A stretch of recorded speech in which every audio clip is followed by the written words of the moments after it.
Watching VCT Masters Tokyo made me appreciate every team that is going the extra mile to reinvent the meta and bring something fresh. This series of videos is to analyze all their new playstyles and learn from it so that you guys can use it in your ranked games as well. Our heroes for today are PRX. PRX are known to be a super aggressive team. In VCT Pacific finals, they showed us probably some of the most aggressive compositions ever by making their star duelist do something crazy. Something holding the line, takes the dismiss once again. Untouched, counter swings back out, finds our B, Devi gets zest. He looks for a bit more and something. He is not satiated, he is not going to be denied. A Reyna in his hands wreaked havoc and won them the trophy. But when something wasn't able to secure a visa to attend VCT Masters in Tokyo, PRX had to play with a substitute called CGRS. This ex-CSGO pro turned content creator didn't have nearly as much experience as the rest of his teammates, nor did he have the same firepower as something. And yet, with less than 2 weeks of practice, they finished third at Masters Tokyo. So how did PRX perform so well? They had one fundamental trick working for them, a win condition that they established in VCT Pacific and managed to capitalize on it even in Masters Tokyo. Let's see what that trick is. We'll take a look at most of PRX matches on Bind for this video. Their win condition revolves around dividing and isolating parts of the map where they want to pick up micro fights, situations where they can guarantee their opponents won't have a numbers advantage.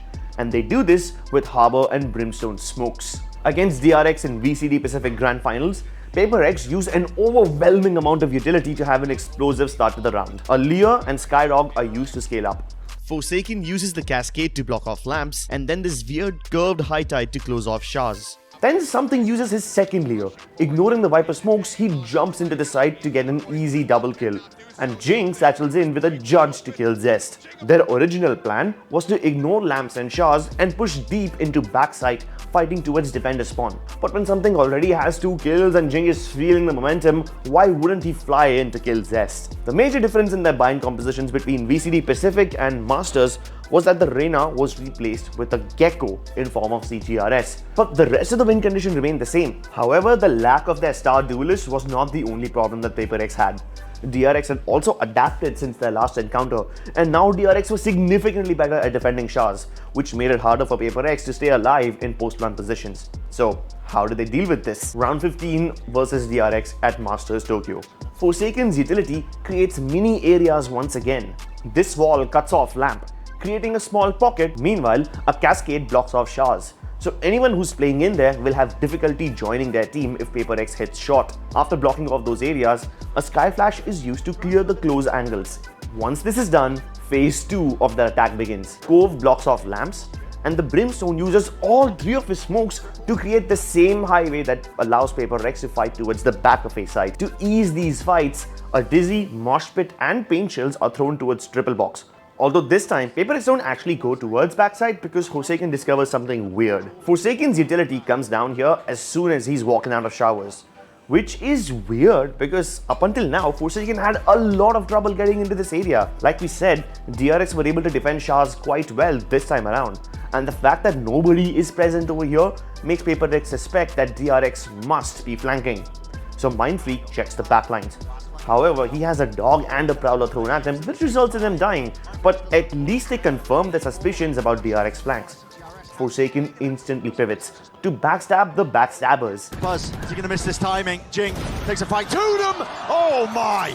Collapse! Mako and Abi were waiting towards CT and Heaven respectively for the smokes to fade and also for their teammates to arrive, but they were DOA, so these two also can't accomplish much and PRX win the round. Of course, they have several variations of the A hit. Just 4 rounds later, PRX start the execute by using the same Cascade to block lamps, but the high tide is slightly different. It goes straight through the site across the truck. They use the Brimstone to block Shards instead of a Cascade like usual, and a Molly is thrown slightly ahead of the triple box instead of behind it, so that nobody can stand there and spam the planter. CGRS, like an absolute Giga Chad, dives in with a Dizzy and catches Buzz with a nade out. Even RB can't help him because he's flashed. Soon after CGRS gets the entry, he uses the wingman to plant. While DRX are lost in the sauce, Jing pushes through lamps and he goes all the way towards the back of defender spawn. DRX have no idea. And how will they? There's an orbital strike on them and they can't pay attention. Jing easily gets a double kill in spawn, followed by a third with his nade on Shaz. By using the same concept of isolating different areas of the map, but by slightly changing their pathing every time instead, PaperX find fresh new ways to win. But perhaps the most bizarre of them all is their B execute. It's not an evolution of their strategies. Rather, it's PaperX devolving down to their most primal, violent forms. Their big idea is using this wall down the middle of the site and bisecting it. It causes chaos because now the players inside can't help the players in Octagon and vice versa. This strat helps PaperX win 4 rounds back to back against NRG and get into the top 3 of Masters Tokyo. Forsaken uses the cove to block the right side and defend a spawn, which misses. PaperX won't have any problems because of this, but it makes NRG think, this guy doesn't know what he's doing. And then when Forsaken uses the harbor wall, they are left truly scratching their heads. Before they realize what's happening, PaperX dump them with utility and scale up B-Long with nades, flashes and reckoning. Victor runs away, Crashies dies, and while all of this is happening, Som is just left standing there, unable to do anything. Everything to the left of the high tide is clear. As soon as the high tide drops, the rest of them jump out of hookah and B-Long with dizzy and flashes. The plant is secured and so is the round. Round 18. They have a small variation. All 5 players head up B-Long. Harbor and Sky utilities used to get the orb, but PaperX don't commit. This time at least, they go for the normal high tide. Somehow, Finesse misses the timing and dies to the mosh pit. Their intention was to kill the Octagon player first, but even if they find one towards the backside for free, they'll take it. And then comes the next round. Yet again, it is time to rush B, my friend. I said rush B, my friend. Round 19. Here comes this weird one again. And they don't even care about long anymore. Just all 5 of them push right through hookah. Finesse is getting sick of this, and he uses the Viper's Pit on B-Long. Push B again. Push B again. And I dare you, I double dare you. PaperX rush hookah again. This high tide basically makes the Viper's Pit irrelevant. Poor Crashies can't see or do anything over here.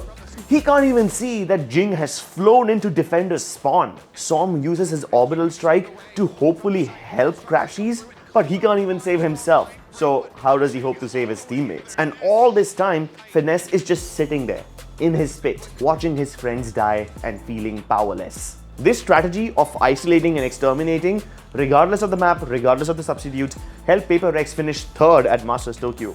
Now, we at Global Esports certainly appreciate how PaperX keeps this meta fresh and entertaining to watch. We hope that we can face them again soon.